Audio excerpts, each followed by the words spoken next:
Iran's recent reception of Russian MiG-29 fighter jets marks a notable shift in the regional military balance, drawing attention from Washington and Gulf capitals alike. On September 23, 2025, Tehran officially confirmed the arrival of these aircraft at Shiraz Air Base, a strategic location that offers coverage over the Persian Gulf, parts of Iraq, and, with aerial refueling support, potentially even farther west. While the MiG-29s are not state-of-the-art by contemporary standards, their introduction into Iranian service carries far-reaching implications for regional security dynamics. More than just a hardware upgrade, the acquisition signals Tehran's intent to modernize a fleet long dominated by decades-old aircraft, while deepening its practical military ties with Moscow, even amid Russia's ongoing conflict in Ukraine. The MiG-29's significance for Iran lies not in the airframe itself but in the suite of weapons it can deploy. Older US-made F-4 Phantoms and a small number of F-14 Tomcats still dominate parts of the Iranian inventory, but they offer limited engagement options against modern adversaries. By contrast, the MiG-29 can carry contemporary Russian air-to-air missiles, including the highly agile AR-73 for short-range dogfights and the medium-range AR-27 for radar or infrared-guided engagements. Should Moscow supply the longer-range AR-77, comparable to the American AIM-120, Iran would for the first time in decades possess a credible beyond-visual range capability, potentially altering how Israeli or Gulf aircraft plan their operations near Iranian airspace.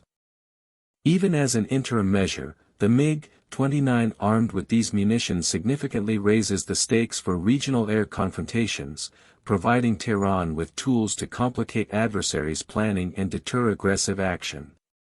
Beyond aerial engagements, the MiG-29's capacity to carry precision-guided air-to-surface ordnance marks a notable diversification in Iran's strike capabilities.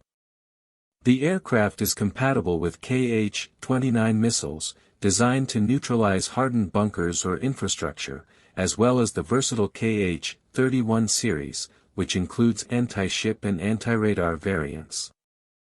These additions expand Iran's ability to threaten naval movements in the Persian Gulf, disrupt adversaries' air defense networks, and execute targeted strikes that previously required ballistic missiles or drone swarms. Iran has relied heavily on drones to project power regionally, but the MiG-29 introduces the ability to combine manned aircraft with sophisticated Russian munitions, thereby creating a more layered and less predictable deterrent. The psychological effect of this shift should not be underestimated, as it signals to Israel, the Gulf states, and the United States that operating freely in Iranian-controlled airspace is becoming riskier. The MiG-29 also fills a critical operational gap for the Iranian Air Force.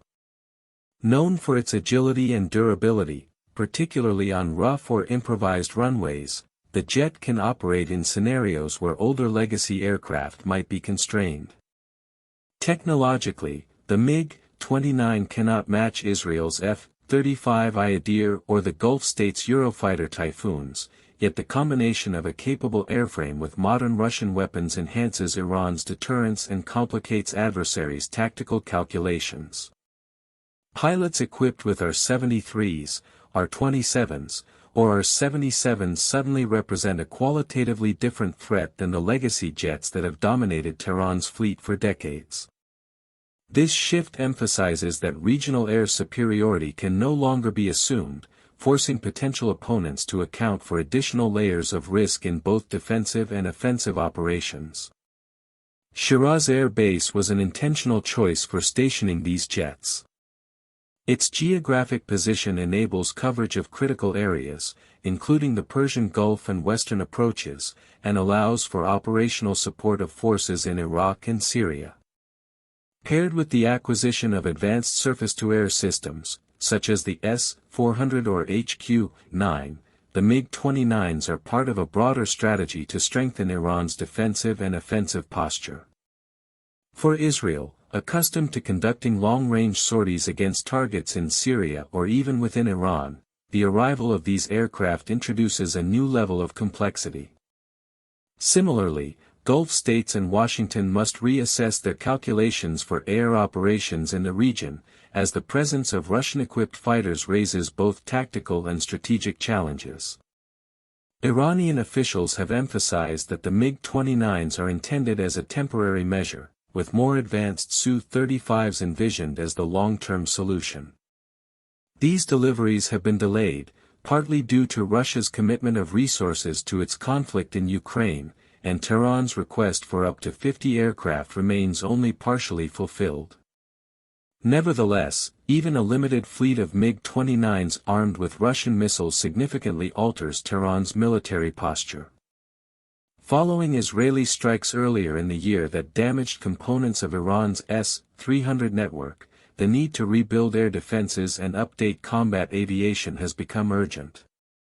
Each aircraft shipment from Moscow, no matter how modest, is another step toward narrowing the technological and operational gap with regional air powers, reinforcing the message that Iran intends to maintain a credible deterrent. The broader implications of this development extend beyond military capability alone. By integrating Russian fighter jets and munitions into its air force, Iran is signaling both to domestic audiences and regional rivals that it is serious about defending its airspace and projecting power. The MiG-29s, even as stopgap measures, increase the operational risk for adversaries, whether in potential confrontations with Israeli aircraft, naval forces in the Gulf, or U.S. contingents operating in the wider region.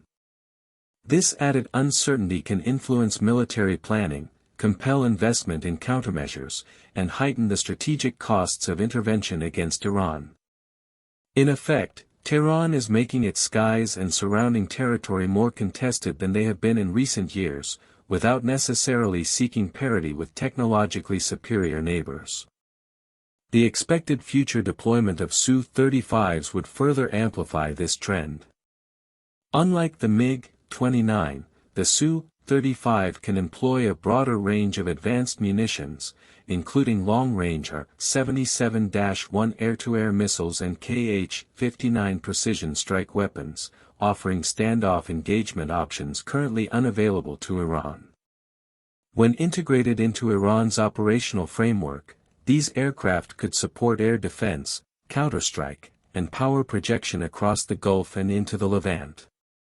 Together with MiG-29s as an interim measure, the Su-35s represent a deliberate effort to modernize the Iranian Air Force, improve combat versatility, and reduce predictability in a volatile regional environment. While the MiG-29s are not revolutionary aircraft, their introduction represents a meaningful recalibration of regional military dynamics.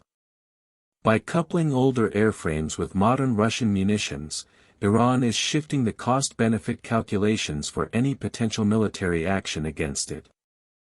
Israel, Gulf allies, and the United States now face a more complex aerial environment, where the margin for error is narrower and operational assumptions must be revised. The strategic partnership with Russia, reinforced through these aircraft deliveries, also underscores Tehran's ability to secure military support despite international sanctions and regional tensions, adding another layer of complexity to U.S. and allied planning. In conclusion, the arrival of Russian MiG-29s in Iran is more than a technical update to the Iranian Air Force, it is a signal of strategic intent, regional recalibration, and enhanced deterrence. These jets, while serving as an interim solution, combine with advanced Russian weaponry to alter the balance of air power in the Middle East. They complicate adversaries' operational planning, diversify Tehran's strike capabilities, and reinforce closer military ties with Moscow. As Iran moves toward acquiring Su-35s, the trajectory points to a more capable, less predictable air force that will challenge assumptions of aerial dominance in the region, compelling both Israel and the United States to reconsider how they approach the Persian Gulf and its surrounding theaters of operation. The MiG-29s may be just the beginning, but their presence is a clear reminder that Iran's skies are becoming a more contested and strategically consequential space.